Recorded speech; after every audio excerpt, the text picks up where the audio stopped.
जारी कर दिया है। राजौरी, पुंछ, कुपवाड़ा में सेना का सर्च ऑपरेशन। आतंक के सफाई के लिए सेना सर्च ऑपरेशन चला रही है। 740 किलोमीटर की एलओसी और उसका एक बड़ा हिस्सा जम्मू रीजन का आता है जो पुंछ तक जाता है। जम्मू से पुंछ तक यानी कठुआ से पुंछ तक आप ये समझ सकते हैं। और इस पूरे इलाके में अब सर्च ऑपरेशन सेना गहन चला रही है।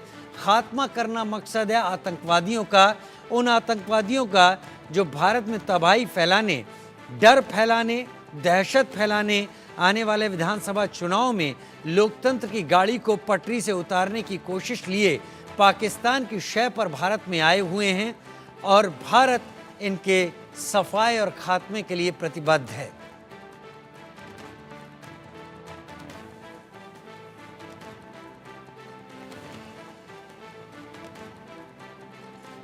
बहुत जल्दी हमारे संवाददाता हमारे साथ लाइव जुड़ने वाले हैं और जब वो हमारे साथ जुड़ेंगे तो उनसे इस बात की जानकारी भी लेंगे कि कहां कहां फोकस इस वक्त ज़्यादा बढ़ाया गया है।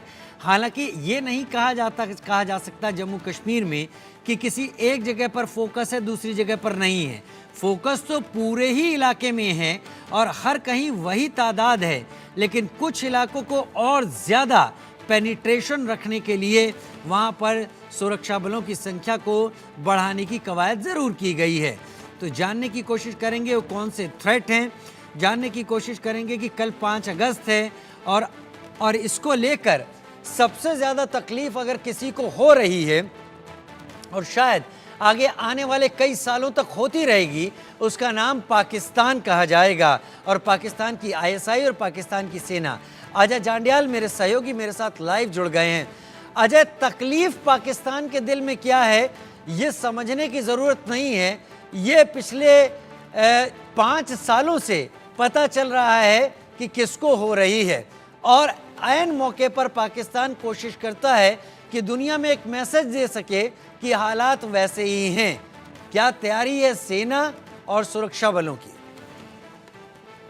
देखिए राजीव, जिस तरीके से लगातार पाकिस्तान ने ये नापाक हरकत की और लगातार जो शांति जम्मू कश्मीर में बनी हुई थी, उस शांति को भंग करने के लिए सरहद पार से, लाइन ऑफ कंट्रोल के पार से आतंकियों को जम्मू कश्मीर में भेजा और यहाँ पर आतंकी हमलों को तेज किया।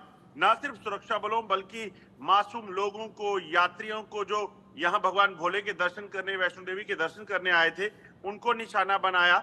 वो अपने आप में बताता है कि पाकिस्तान की बौखलाहट किस कदर है और खासतौर पर दफा 370 टूटने के बाद, क्योंकि जम्मू कश्मीर की जो तस्वीर, ये तस्वीर जो लोगों को दिख रही थी, दुनिया को दिख रही थी, वही तस्वीर को धूमिल पाकिस्तान पिछले कई सालों से कर रहा था ताकि दुनिया को ये पता चले कि जम्मू कश्मीर में शांति नहीं है, जम्मू कश्मीर में लोग दुखी हैं। ये प्रोपेगेंडा पाकिस्तान की तरफ से चलता था। मगर जब जम्मू कश्मीर से दफा 370 टूटी, यहाँ पर G20 हुआ, यहाँ पर सैलानी आना शुरू हुए, यहाँ पर युवा जो हैं वो बजाय पत्थरबाजी के नौकरियों और स्कूलों कॉलेजों में जाने लगे, तो वो पाकिस्तान को लगा कि उसके हाथ से अब मौका निकल गया है और इसी वजह से पाकिस्तान ने ये नई चाल चली कि जो शांत जम्मू कश्मीर है और खासतौर पे जम्मू, जो पिछले कई दशकों से अगर बात करें तो जिस तरह से शांति में था, जिस तरीके से यहाँ तरक्की हो रही थी, उस इलाके को टारगेट करने का सिलसिला पाकिस्तान ने किया और सरहद पार बैठे जो आतंकी थे उनको यहाँ घुसपैठ करवाई। अलग अलग तरीके से यहाँ पर आतंकियों को भेजकर और खासतौर पे अपने एसएसजी कमांडोज को यहाँ भेजने का जो सिलसिला शुरू किया ताकि यहाँ पर आतंकी हमले तेज हो सके, यहाँ पर नुकसान किया जा सके, वो अपने आप में इस तरह से बताता है कि पाकिस्तान में किस तरह की बौखलाहट थी। और आपको बता दूं कि जो सूत्र बताते हैं उसके मुताबिक 80 से 90 आतंकी इस वक्त जम्मू खित्ते में सक्रिय हैं और ये आतंकी लगातार अलग इस बारे में विस्तार से आपसे और जानेंगे। एक सवाल आपके पास और आएगा मेरा और आपका उसका विस्तार से जरूर जवाब देंगे, मुझे पता है अजय, क्योंकि आप सारी चीज़ों पर नज़दीकी से नज़र रख रहे हैं। जम्मू कश्मीर में बड़े आतंकी हमले का अलर्ट है और जाहिर सी बात है हमारे दर्शकों तक ये इनपुट भी अजय जांडियाल भिजवा रहे हैं क्योंकि इस आतंकी हमले के अलर्ट में पाकिस्तानी सेना और आईएसआई आतंकवादी हमले की साजिश रच रहे हैं। पाकिस्तानी सेना और आईएसआई ने इसकी साजिश रची है। इस महीने बड़े आतंकी हमले का अलर्ट है। खुफिया एजेंसियों ने यह अलर्ट जारी कर दिया है। आर्टिकल 370 हटने के 5 साल पूरे हो रहे हैं। 5 अगस्त 2019 को ये धारा 370 को यहाँ पर हटाया गया था। पाकिस्तानी सेना और आईएसआई चाहते हैं कि ऐन 5 अगस्त के दिन या आज या आगे आने वाले 1-2 दिन में ऐसी कोई वारदात या घटना की जाए जिससे जम्मू कश्मीर का नाम पूरी दुनिया में जाहिर तौर पर इस आतंकवादी घटना से चर्चा के हिस्से केंद्र में आए और उससे पता चले कि हालात बुरे हैं। अजय, ये तो मैं जानना नहीं चाहूँगा कि किन खास इलाकों में ज़्यादा जोर है, लेकिन सुरक्षा बलों को इनपुट क्या मिले हैं पाकिस्तानी आईएसआई की साजिश के तौर पर? आप अभी बात कर रहे थे 80 से 90 फॉरेन टेररिस्ट घुसने की बात आप कर रहे थे, उसको विस्तार से और सामने रखें। जिस तरीके से लगातार जो घुसपैठ के कोशिशें पाकिस्तान की तरफ से हुई और खासतौर पे आप अंतर्राष्ट्रीय सीमा के इलाके और लाइन ऑफ कंट्रोल से आतंकी घुसपैठ करके आए, उनकी तादाद 80 से 90 सिर्फ जम्मू खित्ते में है और कम से कम 30 से 40 आतंकी जो हैं वो कश्मीर में सक्रिय बताए जा रहे हैं जो घुसपैठ करके आए हैं। इसमें कोई शक नहीं कि सुरक्षा बलों के जवान लगातार इनके सफाए में लगे हैं और जल्द इसका सफाया भी होगा। मगर चुनौतियां जो इस वक्त हैं वो ये हैं कि ये आतंकी सुरक्षा बलों का मुकाबला नहीं करते, ये आतंकी सीधे सेना से पुलिस से जो है वो सामने नहीं आते हैं, ये सिर्फ और सिर्फ छुप कर वार करते हैं और ऐसे इलाकों में छुपे हैं जो जंगल के इलाके हैं, दूर दराज के इलाके हैं और वहां पर मासूम लोगों की को निशाना बनाया जाता है। हमने देखा कि ढांगरी में कैसे 7 हिंदुओं की हत्या कर दी इन आतंकियों ने, किस तरीके से एक परिवार के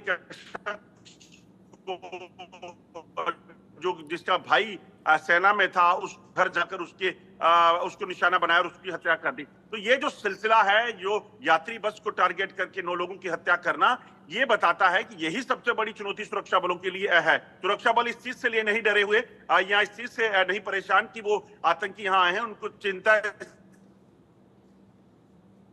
की है कि आतंकी नापाक हरकतें करते हैं और मासूम लोगों को निशाना बनाते हैं, महिलाओं बच्चों तक को नहीं बख्शते। वो सबसे बड़ा चुनौती है सुरक्षा बलों की और इसीलिए एहतियातन जो है जम्मू कश्मीर के अलग अलग इलाकों में इस वक्त ऑपरेशन चल रहे हैं। लगभग 10 से ज्यादा ऐसे जिले हैं जम्मू कश्मीर में जहां पर इस वक्त आतंकियों के ऑपरेशन चल रहे हैं, जिसमें डोडा है, कठुआ है, रियासी है, उधमपुर है, किश्तवाड़ है, राजौरी पुंछ का इलाका है, सांबा में हमने देखा संदिग्ध मिले थे, कल जम्मू में संदिग्ध देखे गए, जिसके बाद जो है तलाशी अभियान शुरू किया और पुलिस लगातार जो है लोगों से अपील कर रही है कि लोग इसमें थोड़ा भागीदारी दें। लोगों को कहीं संदिग्ध दिखते हैं, लोगों को लगता है कि यहाँ पर आतंकी हो सकते हैं, उन आतंकियों की धरपकड़ के लिए लोग जो है सहयोग करें, क्योंकि जब तक आम जनता साथ नहीं देगी किसी भी आतंकी तक हर जगह पहुंच पाना या छुपे हुए आतंकी की जानकारी मिलना संभव नहीं हो जाएगा। टेक्नोलॉजी का इस्तेमाल हो रहा है मगर उसके साथ साथ आम लोगों की शमूलियत बेहद जरूरी हो जाती है और इसी आम लोगों की शमूलियत ने कश्मीर से आतंकवाद का सफाया किया था।